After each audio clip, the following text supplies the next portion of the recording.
Helo, Sara yw fi. Dwi'n bydwraig yma yn Ysbyty Glangwili a astudiais i Cymraeg Lefel A. Dewch dy fi.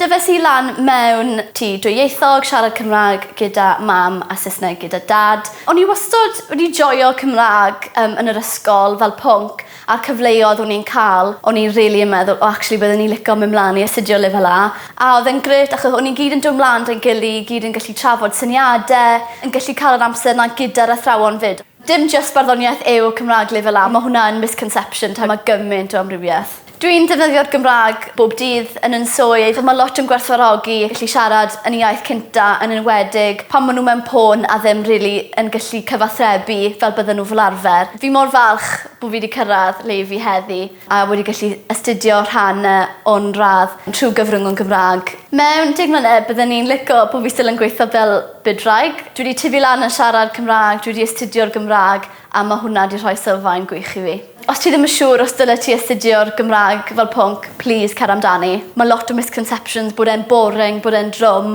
ond honestly, bydd i enjoyo. Mae astudio'r Gymraeg yn rhoi sylfaen ffantastig i chi a byddwn ni'n annog unrhyw un i fy mlaen i wneud e, jyst cewch amdani.